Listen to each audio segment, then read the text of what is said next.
Bom dia, quinto B! Nossa aula de hoje é de História e Geografia. Então, separa o livro de vocês, História e Geografia, lápis borracha e uma caneta marca-texto. Se você não tem caneta marca-texto, você pode grifar com lápis de cor vermelho ou de outra cor, tá? Ou lápis comum mesmo. Então, hoje a Pro vai falar um pouquinho para vocês sobre as ocupações na África e no Oriente, da página 20 a 23. Então, presta atenção, porque vai ter algumas coisas que você vai precisar grifar, tá bom? Esse texto, ele trata das primeiras comunidades humanas, chamadas de civilizações fluviais, em razão delas terem se estabelecido próximo aos rios. Então, além da importância do rio para fornecimento de água, para consumo humano e animal, eles também usavam os rios como meio de transporte e também fertilizavam as margens do rio para a agricultura. Então, o rio era muito importante para essas comunidades. E o rio é importante, na verdade, até hoje para nós, né? Então, na página 20, está explicando para a gente que as savanas da África Oriental foram as primeiras regiões povoadas por grupos humanos.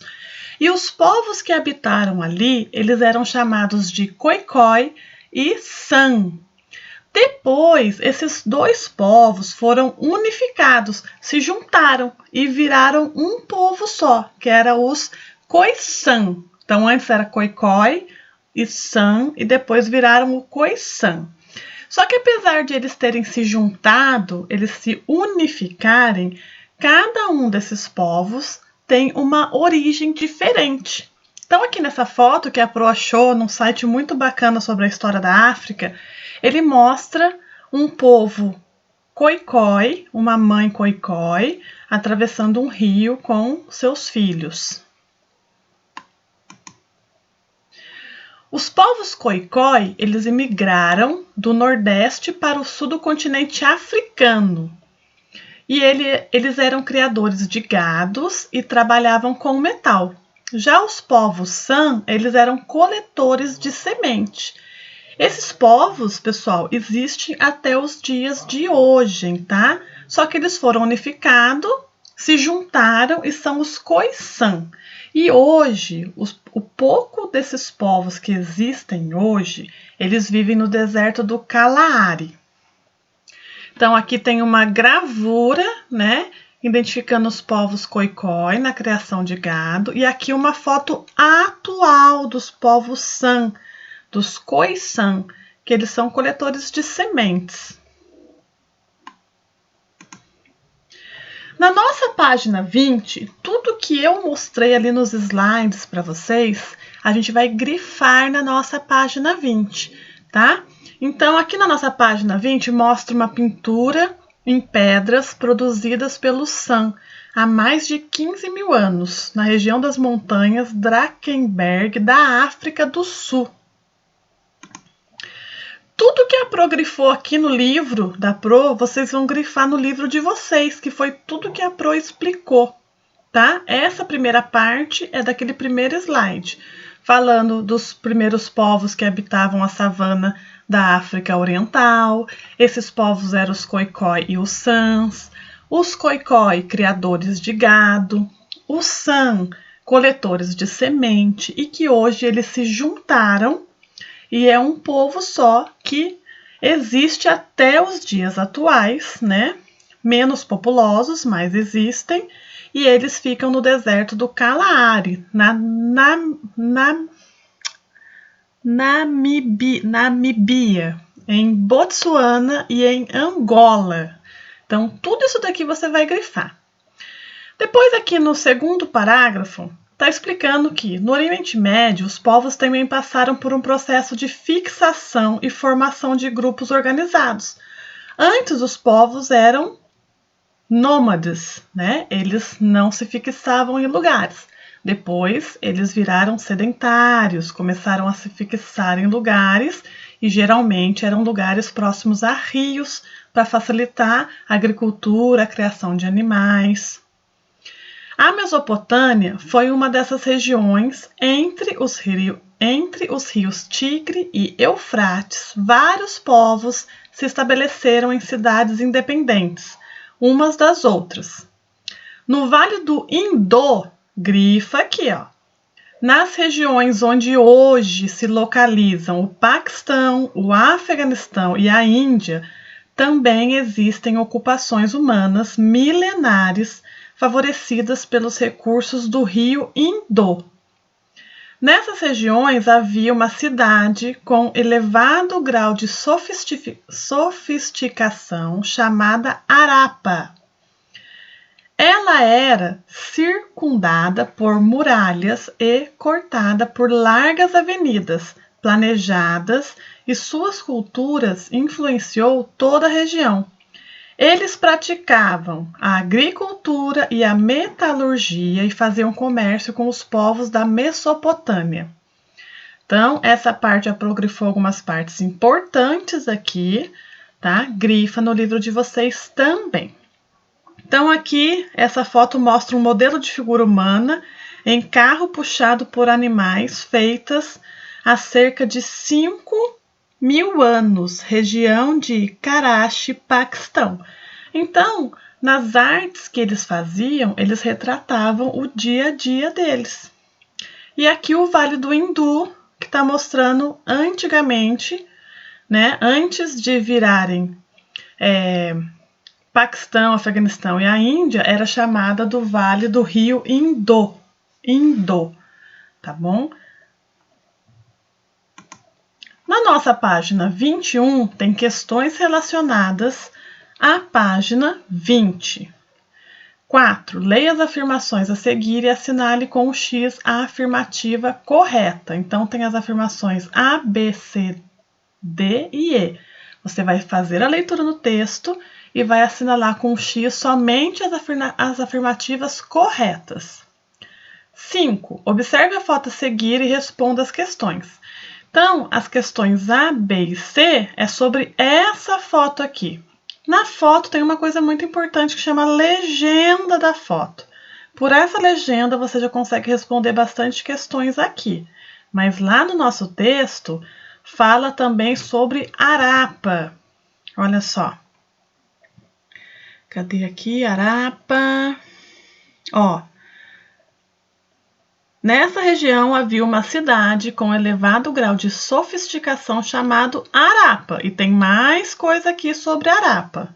Então, dá uma lida no texto de novo e presta atenção nas questões.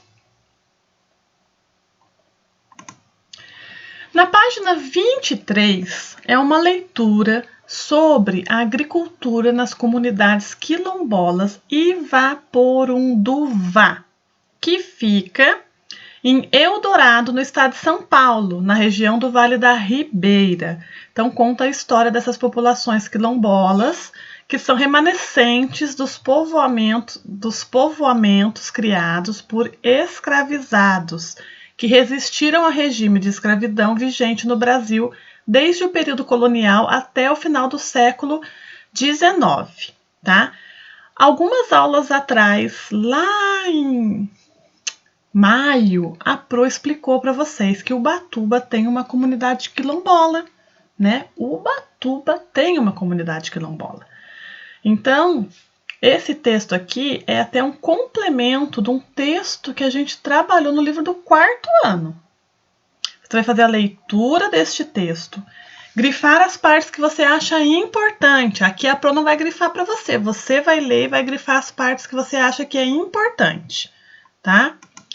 E na página 23, tem 2 questões sobre o texto e uma questão 3 que a gente vai alterar um pouquinho. Questão 1. O que são as comunidades quilombolas? Tem lá na página 22.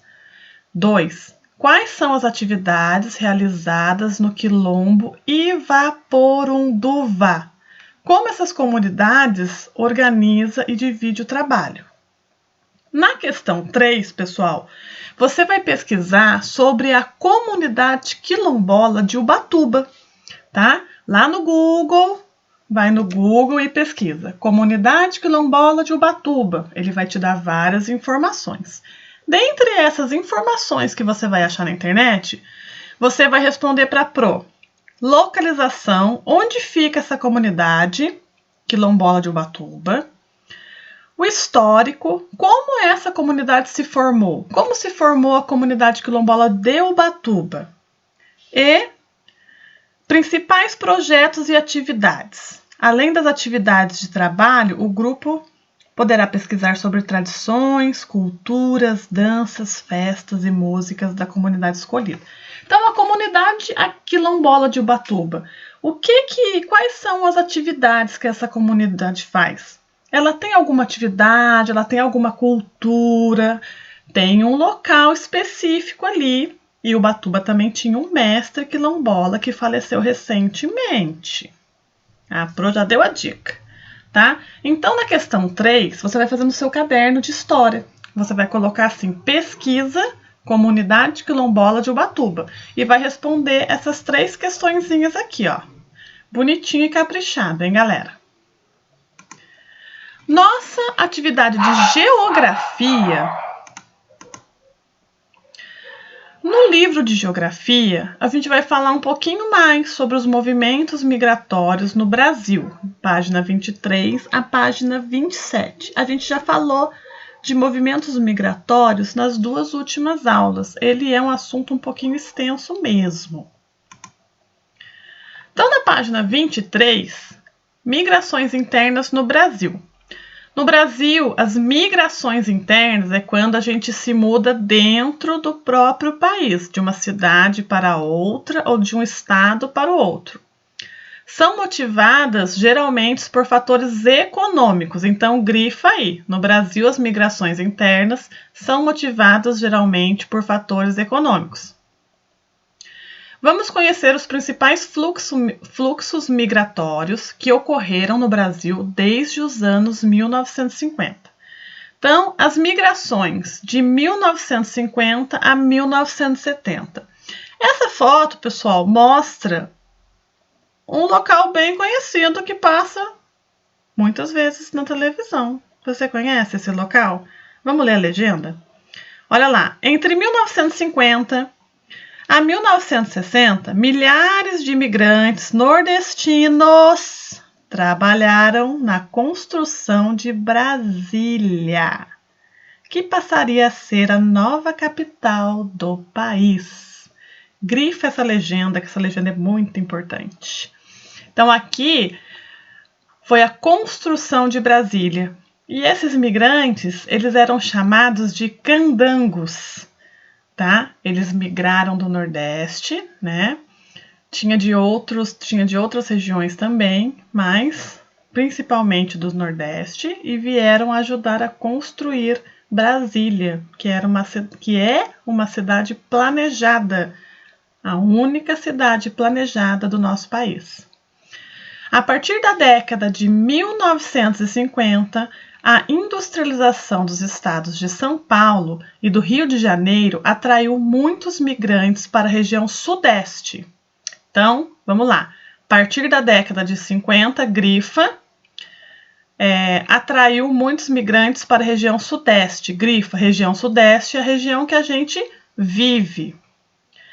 Além da oferta de empregos nas fábricas e nos estabelecimentos comerciais, e de serviços, a infraestrutura disponível no Sudeste também ajudava a proporcionar melhores condições de vida à população.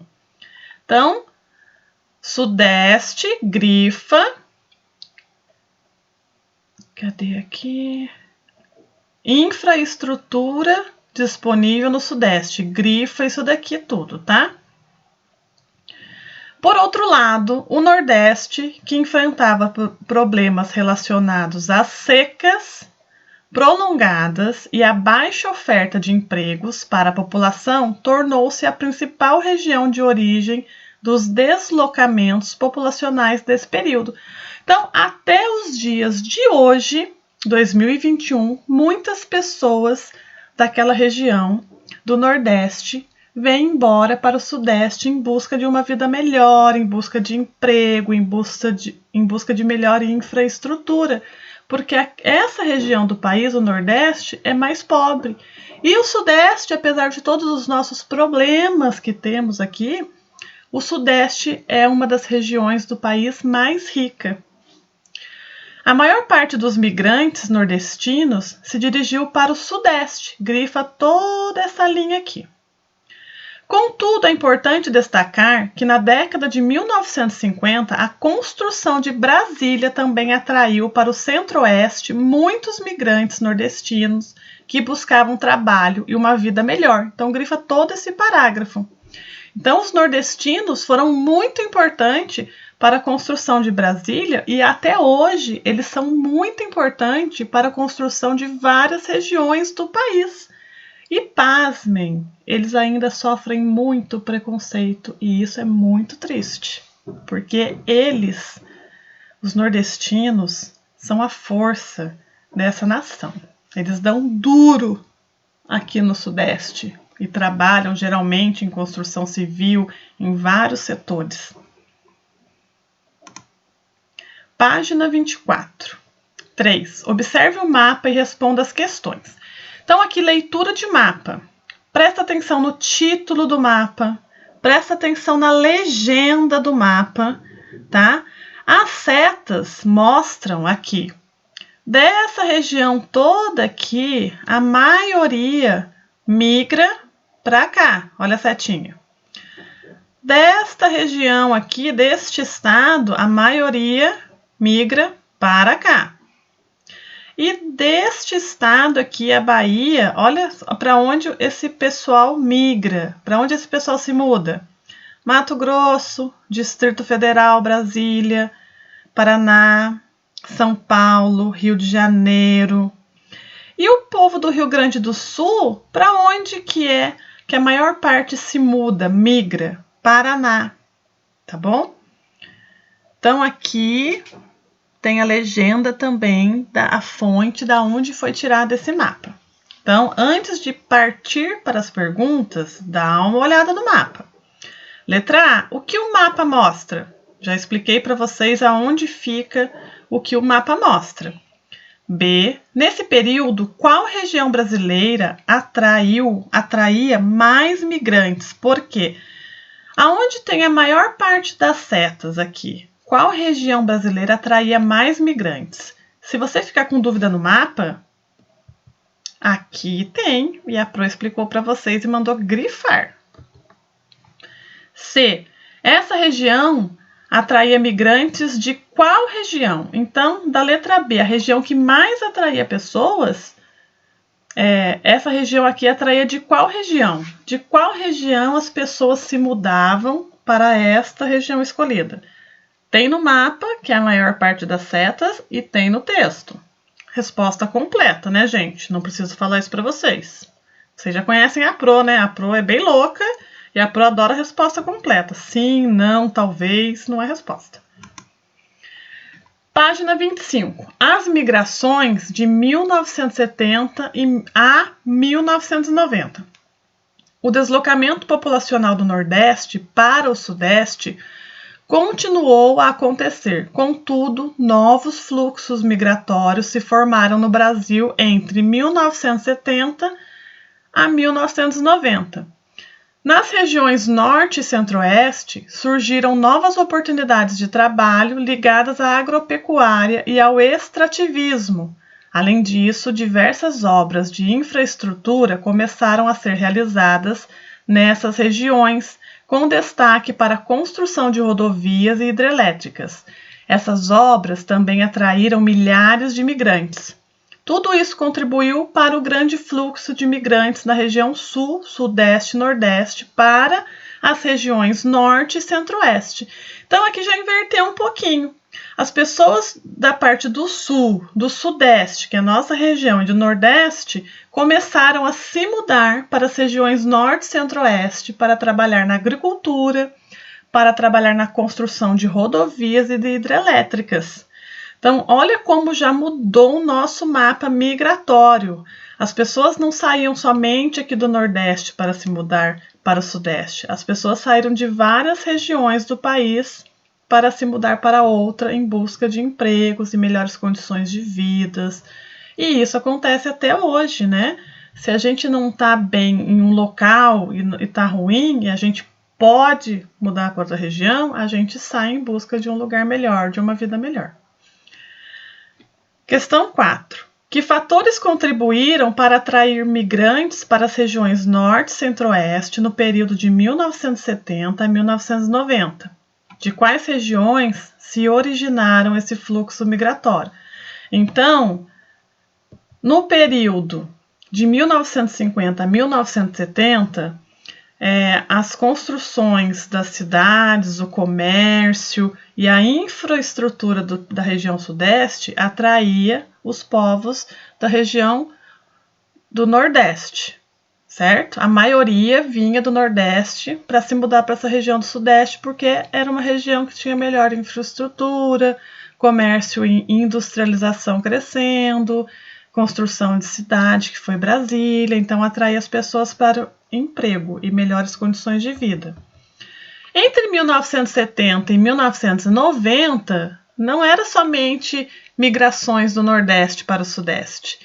Pessoas do Sul, Sudeste e Centro-Oeste se mudaram para as regiões do Nordeste para trabalhar nas construções de rodovias, hidrelétricas, se mudaram para as regiões do Norte e do Centro-Oeste para trabalharem nas construções de rodovias, hidrelétricas, né? E aí já mudou aqui o fluxo de migração.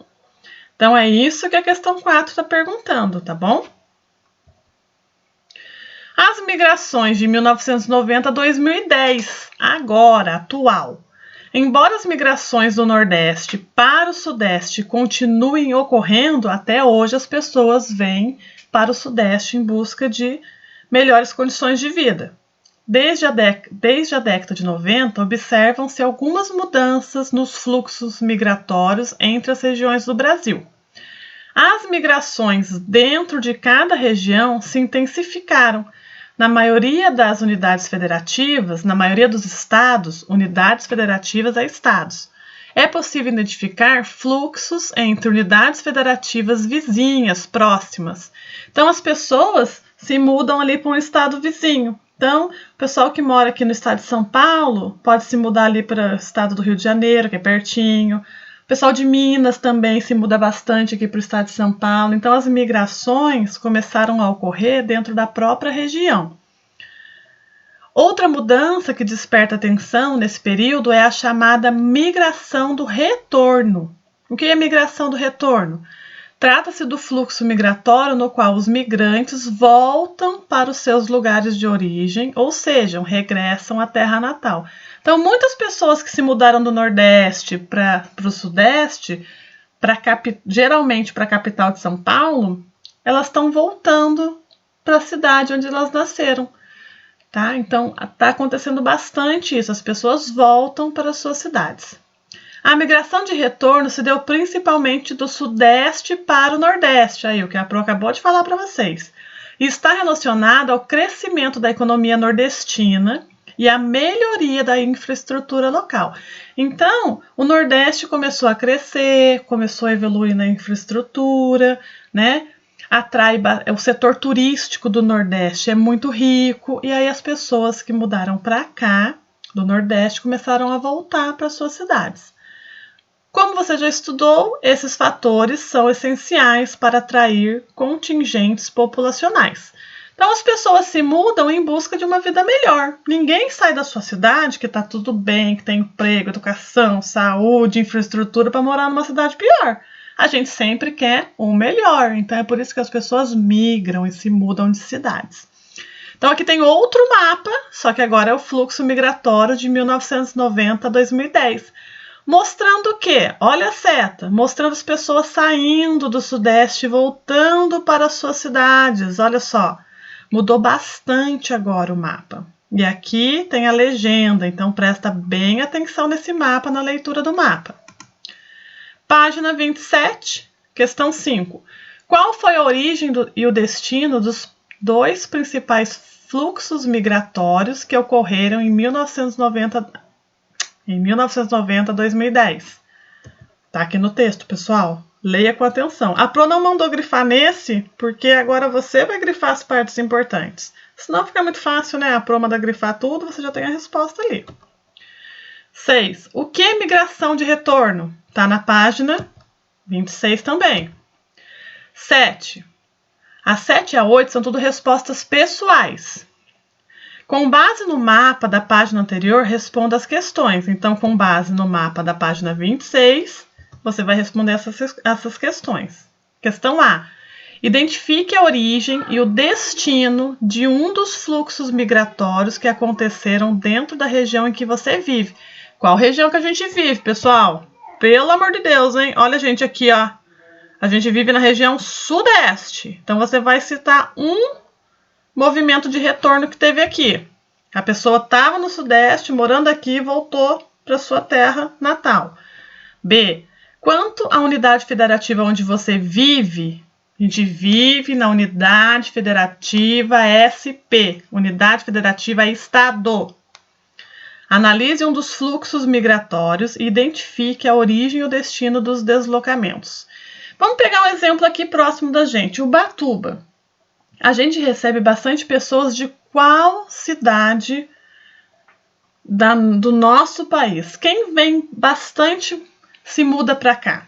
Você sabe? Você pode citar um exemplo desse.